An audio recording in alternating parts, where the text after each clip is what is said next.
తాకట్లో ఉన్న మీ బంగారాన్ని విడిపించి ఆ రోజు ఆన్లైన్ రేటుకి కొంటాం. Sharma gold company. నమస్కారం, వెల్కమ్ టు సుమన్ టీవీ. ఇవాళ మనతో పాటు ప్రణవానంద ప్రభుజీ ఉన్నారు. సుమన్ టీవీ ప్రేక్షకులకు ఎంతో సుపరిచితులు వారు. ప్రత్యేకించి ఆ శ్రీకృష్ణ పరమాత్ముడి గురించి, వారి లీలల గురించి అనేక మాధ్యమాల్లో వారు చెప్పే విధానం కానీ, వారు చెప్పినటువంటి ప్రవచనాలు, వారి మాటలు విని ఎంతో మంది వాళ్ళ జీవితాల్లో చాలా మార్పులు చేసుకున్నారు. హరే కృష్ణ ప్రభుజీ, ఎలా ఉన్నారు? బాగున్నానండి. చాలా సంతోషం. చాలా రోజుల తర్వాత మాట్లాడుతూ ఉన్నాము. మీరు కూడా చాలా బిజీగా ఉన్నారని విన్నాము. అలాగే వివిధ దేశాలలో కృష్ణ భక్తి గురించి, అలా కృష్ణుడి లీలల గురించి మీరు ప్రవచనాలు ఇస్తూ ఉన్నారు. ఆస్ట్రేలియా వెళ్ళున్నారు రీసెంట్గా, తెలుసుకున్నాము. ఎలా ఉంది మీ ప్రస్తుతం మీ జర్నీ, ఎలా సాగుతోందండి? చాలా బిజీగా సాగుతుంది. ఒక ప్రోగ్రామ్ తర్వాత ఇంకో ప్రోగ్రామ్, ఒక ప్లేస్ తర్వాత ఇంకో ప్లేస్, ట్రావెలింగ్ ఎక్కువగా అవుతుంది అనమాట. సో సమ్హౌ ఇప్పుడు భగవంతుడు ఆ సేవని ఇస్తున్నారు, చేస్తున్నాం. అలాగే ఇవాళ ప్రత్యేకం ఏంటంటేనండి, ఎప్పుడు సింగిల్గా నేను ఉంటాను, ఒక యాంకర్గా నేను కొన్ని ప్రశ్నలు అడుగుతాను, మీరు వాటికి సమాధానాలు ఇస్తూ ఉంటారు. వ్యూవర్స్ అడిగిన కొన్ని క్వశ్చన్స్ కామెంట్స్ రూపంలో ఉన్న వాటిని మాత్రమే మీ ముందు ఉంచాను. కానీ ఇవాళ మీ వీడియోస్ చూసి చాలా వరకు పరివర్తన చెందినటువంటి కొంతమందిని తీసుకొచ్చాను. వీళ్ళు ఏంటంటే చాలా సందేహాలు ఉన్నాయి మాకు, మేము డైరెక్ట్గా ప్రభుజీతో మాట్లాడాలనుకుంటున్నామని ఎప్పటి నుంచో అడుగుతున్న వాళ్ళే. సో అలా కొంతమంది మాత్రమే, చాలా మంది అలా నాకు ఎప్పుడు ప్రోగ్రామ్కి వెళ్ళినా, ఈవెన్ నేపాల్కి వెళ్ళినా కూడా మమ్మల్ని చాలా మంది పలకరించి మరి అడుగుతూ ఉన్నారు, ఇలా ప్రణవానంద గారితో ఇంటర్వ్యూస్ చేస్తారు కదా, మేము వారితో మాట్లాడాలనుకుంటున్నాం, ఎలా ఎలా అని చాలా మంది. బట్ మీ సందేహాలు ఏంటో చెప్పండి, మీ తరపున నేను అడుగుతానని చెప్పి ఎప్పుడు వాళ్ళకి చెప్తూ ఉంటాను. అలా చాలా క్వశ్చన్స్ ఇవాళ నేను ప్రత్యేకంగా అడిగే కన్నా ఇక్కడ ఉన్నటువంటి ఆడియన్స్ ఎవరైతే ఉన్నారో వీళ్ళు అడుగుతారు. మరి స్టార్ట్ చేద్దామండి. తప్పకుండా. గురూజీ, ఇప్పుడు సహజంగా ఇంట్లో అందరూ దేవునికి ఉపవాసం ఉంటారు. సాటర్డే అని, ట్యూస్డే అని ఉపవాసం ఉంటారు. ఇప్పుడు ఉపవాసం ఉండడం వల్ల మన ఉన్నట్టు దేవునికి అనుగ్రహం మనపైన ఏమైనా ఉంటుందా? ఫస్ట్ ఉపవాసము అంటే ఏంటో తెలుసుకోవాలి. ఓకే. ఉపవాసం, ఉప అంటే దగ్గరగా, వాసము అంటే ఉండుట. ఎవరికి దగ్గరగా ఉండుట అని అంటే భగవంతుడికి దగ్గరగా ఉండుట. ఇది ఉపవాసం యొక్క ప్రయోజనం. మరి తిండి ఎందుకు మానేయాలి అని చెప్పారు అని అంటే, మీరు చూడండి, ప్రొద్దున లేవంగానే ఏం టిఫిన్ ఈరోజు అనగానే పాపం ముందు రోజు రాత్రి నుంచి ఇడ్లీ పిండి రుబ్బి, ఆ ఇడ్లీ పిండిని తీసి దాన్ని ఫ్రిడ్జ్లో పెట్టి, ఈరోజు ఇడ్లీ ఒకటేనా, చట్నీ సాంబార్ లేదా, చట్నీ సాంబార్ కూడా చేస్తున్నా, చట్నీ చేసి సాంబార్ చేసి, కారపొడి లేదా, కారపొడి కూడా తెచ్చి 10 ఇడ్లీలు తినేసాక తర్వాత నెక్స్ట్ క్వశ్చన్ ఏముంటుంది, మధ్యాహ్నానికి ఏం వండుతున్నావు, మధ్యాహ్నానికి ఇదండి, మళ్ళీ కూరగాయలు తెచ్చుకోవటం, కట్ చేయటం, వండటం, మళ్ళీ పెట్టడం, తినంగానే ఏమొస్తుంది, కొద్దిసేపు పడుకొని వస్తాను అని పడుకోవటం, మళ్ళీ సాయంత్రం పూట లేసాగానే చాయ్ కావాలి, బజ్జీలు కావాలి, అవి కూడా తింటాం, మళ్ళీ డిన్నర్ ఏంటి, డిన్నర్ చేస్తాం, పడుకో. ఎంత సమయం రోజుకి ఈ తిండి గోలలో పోతుంది తెలుసా మీకు? ఈ తిండిని కొద్దిగా ఒక్కరోజైనా దూరం పెడితే మనకి ఇంత సమయం మిగులుతుందో. రే ఇంత సమయం ఏంటి, ఈరోజు ఏం లేదా నాకు చేయడానికి, ఏం లేదయ్యా నువ్వు మానేసింది తిండి మాత్రమే, ఇంత సమయం మిగిలిపోతుంది మనకి. కాబట్టి ఉపవాసం యొక్క మెయిన్ ప్రయోజనం ఏమిటి అని అంటే, ఏదో ఒక పొద్దు ఉండటమో తిండి మానేయటమో కాదు. ఉపవాసం యొక్క మెయిన్ ప్రయోజనం భగవంతుడికి దగ్గరగా ఉండుట. అప్పుడు ఏవేవి నీ టైం కిల్లర్స్, నీ జీవితంలో ఏది నిన్ను భగవంతుడి దగ్గర నుంచి దూరంగా ఉంటుందో వాటన్నిటిని ఆపేయి ఆ రోజు. కానీ ఉత్తి తిండి మానేసి ఎప్పుడు పడుకుంటూ ఏంటి గుడికి రావాలి, లేదు నీరసంగా ఉంది, అసలు నాకేం శక్తి లేదు, వేస్ట్ అయిపోయినట్టే. ఓకే. ఉపవాసం రోజు ఎంత వీలైతే మనం భగవంతుడి దగ్గరికి వెళ్ళి ఆలయంలో దర్శనం చేసుకుంటూ చక్కగా ఇంట్లో భగవన్నామ సంకీర్తన, భాగవతం, భగవద్గీత వినటము, చదవటము, దేవుడికి పూజ చేసుకోవటం, అభిషేకం చేసుకోవటము, గోవుకి సేవ చేయటము, ఇలా కానీ మనం ఏకాదశి కానీ మిగతా ఉపవాసాలు కానీ చేస్తే అప్పుడు మనకి కృప వస్తుంది. కేవలం తిండి మానేయటం వల్ల కృప రాదనమాట. తిండి లేని వాడు కూడా మానేస్తున్నాడు కదా పాపం, తిండి లేని వాడిపైన స్పెషల్ కృప వస్తుందా భగవంతుడికి? కాదు కదా. కాబట్టి భక్తి భావన అనేది ముఖ్యం. మనం ఏం చేస్తున్నా సరే, చాలామంది ఏం చేస్తారు అంటే, ఇప్పుడు ఏమైపోయిందంటే స్పిరిట్ పోయింది, రిచువల్ మాత్రం మిగిలిపోయింది. అంటే స్పిరిచువల్ అని అంటాం కదా మనం, ఆధ్యాత్మికత అని అంటారు. స్పిరిచువల్ అంటే ఎందుకు చేయాలి, దేనికోసం చేయాలి అనే విషయాలు ఎవరికి తెలియదు, కానీ చేయటం మాత్రం ముందుకు వచ్చేసింది. మీకు ఒక విషయం చెప్తాను. ఒకసారి ఒకళ్ళ పెళ్ళి జరుగుతుందట. అయితే పెళ్ళికి పిండి పదార్థాలు చేస్తారు కదా అన్నీ. ఒక పిల్లి వచ్చి తింటూ ఉన్నదట. అయితే వాళ్ళ అమ్మకి చాలా విసుకొచ్చిందట, ఈ పిల్లి ఏంటి ఎప్పుడు వచ్చి తింటుంది, ఒక గంప తీసుకొని రారా, దీనికి బోల్తా వేయండి ఈ పిల్లి పైన అని అన్నారు. ఒక వ్యక్తి వచ్చి ఇలా బోల్తా వేశారనమాట పిల్లి పైన, వెళ్ళిపోయింది. అయితే ఈ కూతురికి ఎవరికైతే పెళ్లి చేసిందో ఆవిడికి కూతురికి మళ్ళీ పెళ్లి చేసేటప్పుడు చెప్పిందట, ఒక పిల్లిని తీసుకొనిరా, ఒక గంప తీసుకొనిరా, దాన్ని బోల్తా వెయ్యి అని. అంటే ఎందుకమ్మా, ఎందుకు అలా చెప్తున్నావు అంటే, మా అమ్మ నా పెళ్లిలో అలా చేసింది కాబట్టి నేను కూడా చెయ్యాలి అన్నదట. కాబట్టి అలా వస్తున్నాయి మనకి ఇప్పుడు అన్నీ కూడా. ఎందుకు చేస్తున్నావు నువ్వు? తెలియదండి, మా అమ్మ చేసింది. ఎందుకు చేసావు? మా తాతగారు చెప్పారండి, అందుకే చేస్తున్నా. అందుకోసం చేయకూడదు. అసలు ఎందుకు చేయాలి, ఎప్పుడు చేయాలి, ఎలా చేయాలి అని తెలుసుకొని చేస్తే దానికి ఫలితం ఉంటుంది కదండి. లేకపోతే ఈ పిల్లిని బోల్తా వేసినట్టుగా అయిపోతుంది మన పరిస్థితి కూడా. కాబట్టి ఉపవాసము యొక్క మెయిన్ థీమ్ ఏంటి అని అంటే భగవంతుడికి ఎక్కువ సమయం ఇవ్వటం, ఆధ్యాత్మికంగా ఉండటం.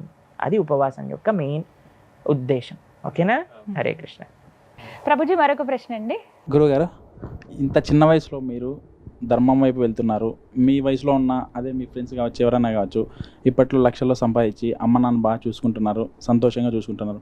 మీరు ధర్మం వైపే వెళ్తున్నారు అంటే ఇంత చిన్న వయసులో మీరు ఇలా ఎంచుకోవడానికి రీజన్ ఏమని చెప్తారా? మేము ఈ చిన్న వయసులో కాదు, మేము 7th స్టాండర్డ్ చదువుతున్నప్పుడు చెప్పాము మా అమ్మ వాళ్ళకి నేను సన్యాసం తీసుకుంటాను అని. అప్పుడు వాళ్ళు అన్నారు, వద్దు నాన్న 10th వరకు చదువు, తర్వాత వెళ్ళు అన్నారు. సరే అని 10th పూర్తి చేశాను. తర్వాత చెప్పాను, ఇప్పుడు వెళ్ళాలా అని అంటే, ఇప్పుడు వద్దు నాన్న కొద్దిగా ఇంటర్మీడియట్ చదువు అన్నారు. సరే అని ఇంటర్మీడియట్ అయిపోయాక నేను చెప్పాను, ఇప్పుడు వెళ్ళొచ్చా సన్యాసం తీసుకోవడానికి? వద్దు, ఇంజనీరింగో మెడిసినో ఏదో ఒకటి నీకు నచ్చింది, దాని తర్వాత వెళ్ళు. సరే అని ఇంజనీరింగ్ పూర్తి చేశాను. దాని తర్వాత జాబ్ వచ్చింది. దాని తర్వాత అమ్మ నాన్న కొన్ని రోజులు వర్క్ చేశాక చెప్పా, అయ్యా నేను వెళ్ళాలనుకుంటున్న ఆశ్రమానికి, మీకు ఏమన్నా డబ్బులు కావాలంటే సంపాదించి ఇస్తాను, నాకు మీ దగ్గర నుంచి ఒక డబ్బు కూడా అవసరం లేదు, నీకేది ఆనందం అయితే అది చెయ్యి నువ్వు అని చెప్పారు. మా అమ్మ నాన్న ఇద్దరు నన్ను ఫుల్ ఆశీర్వదించి పంపించారు ఆశ్రమానికి. ఇప్పుడు మనం అనుకోవచ్చు, అయ్యో మిగతా వాళ్ళందరూ ఇంత డబ్బులు సంపాదిస్తున్నారు, మా స్నేహితులందరూ ఏమంటారు తెలుసా, మీకు ఫోన్ చేసి, మరి నేను కూడా నువ్వు చెప్పినప్పుడు ఇస్కాన్ క్లాసెస్కి వస్తే ఎంత బాగుండేది, నీ జీవితం ఎంత బ్రహ్మాండంగా, ఎక్కడికి వెళ్ళినా సరే ఎంతమంది మీ మాటల వల్ల ట్రాన్స్ఫార్మ్ అవ్వటం చూస్తున్నాం, కానీ మేము మాత్రం ప్రొద్దు నుంచి రాత్రికి టిక్ టిక్ టిక్ టిక్ అని కంప్యూటర్ ముందే కూర్చొని కళ్ళండి పాయింట్లు పెరిగిపోయాయి, తల పైనుండి జుట్టు అంతా ఊడిపోతుంది, ఇంకా పెళ్లి కావట్లేదు అని కష్టాలు పడుతున్న వాళ్ళు కూడా చాలామంది ఉన్నారు.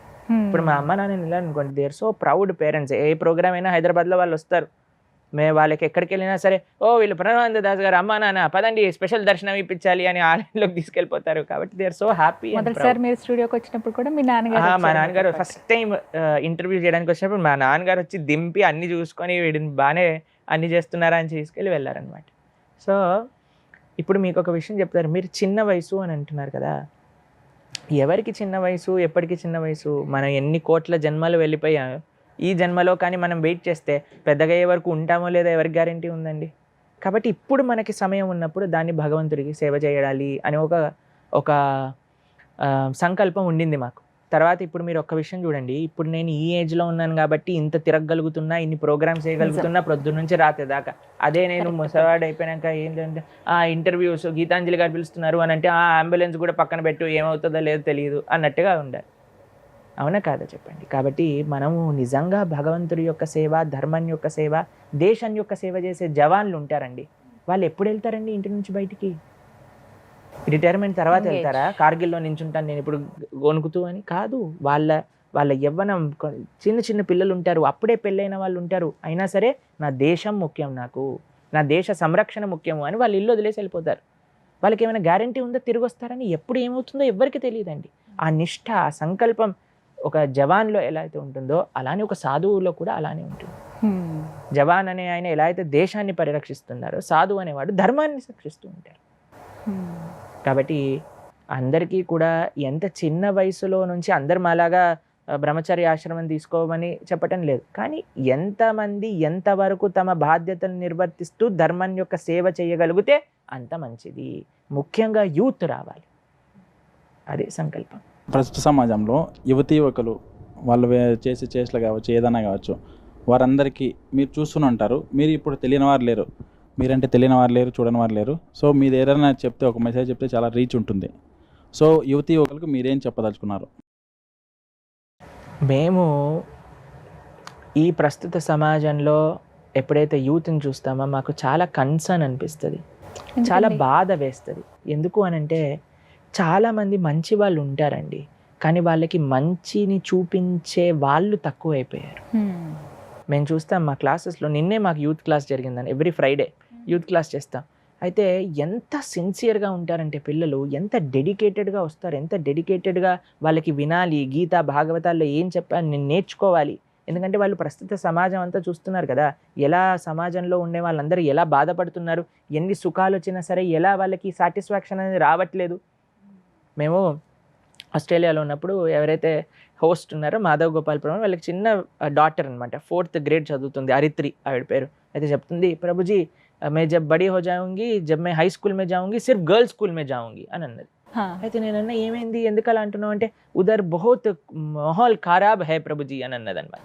నేనన్నా ఓరే నీకెట్లా తెలిసే, నువ్వు ఇంకా 4వ స్టాండర్డ్ చదువుతున్నావు అంటే, దేఖ్తే అయినా ప్రభుజీ, మేము వెళ్ళినప్పుడు చూస్తాం కదా అసలు ఎలా ఉంటుందో. కాబట్టి నేను ఎప్పుడు కో ఎడ్యుకేషన్ స్కూల్కి వెళ్ళను, నేను గర్ల్స్ స్కూల్కి అయినా వెళ్తే లేదా హోమ్ స్కూలింగ్ అయినా చేస్తున్నా అని చెప్తుంది అనమాట. అది 4th grade. కాబట్టి సరి అయిన మార్గంలోకి వెళ్తే మనం సేఫ్గా ఉంటాము, కానీ తప్పుడు దారి పెట్టుకున్నాం అనుకోండి, కొన్నిసార్లు మీకు తెలుస్తుంది, రైలు పట్టాలు మధ్యలో ఏదైనా తెగిన ప్రదేశం ఉందనుకోండి, అలాంటి రైల్లో మనం ఉన్నాం అనుకోండి, రైలు బోల్తా పడిపోయినవి, యాక్సిడెంట్ అయినవి ఎన్నో ఇన్సిడెన్సెస్ మనం చూస్తూ ఉంటాం. కాబట్టి మనం రాంగ్ ట్రాక్, రాంగ్ ట్రైన్లో ఎక్కకూడదు. మనం జస్ట్ మంచి వాళ్ళ యొక్క సాంగత్యంలోకే సజ్జన సంగతి రేఖ భవతి భవార్నవ తరణే నౌక అని అంటారు. జస్ట్ మీరు గుడ్ అసోసియేషన్ అని ట్రైన్ ఎక్కాలి చాలు, అది జాగ్రత్తగా మనల్ని తీసుకెళ్తుంది. కాబట్టి యువతి యువకులకి మేము ముఖ్యంగా ఇచ్చే సందేశం ఏంటి అంటే, మీరు ఎన్ని ట్రై చేసినా సరే, ఎక్కడ ఆనందం కలుగుతుంది అని ఎంత బ్రతికినా సరే, భగవంతుడి దగ్గర ఉండే ఆ సుఖము, సంతోషము, నిష్ఠ, సర్వీస్లో ఉండే నిష్ఠ, సర్వీస్లో ఉండే సాటిస్ఫాక్షన్ తీసుకోవటంలో ఉండదు. మీరు సేవ చేయండి ధర్మానికి, దేశానికి, ఒక సర్వీస్ మోటివేషన్తో, సెల్ఫ్లెస్నెస్ అనేది కానీ మీరు ఏర్పరచుకుంటే, మీరు తప్పకుండా ఒక మంచి భారతదేశ సిటిజన్ అవ్వే అవకాశాలు ఉన్నాయి. దేశానికి, ధర్మానికి కాంట్రిబ్యూట్ చేసే ఒక అవకాశం ఉంటుంది. ఓకే, హరే కృష్ణ.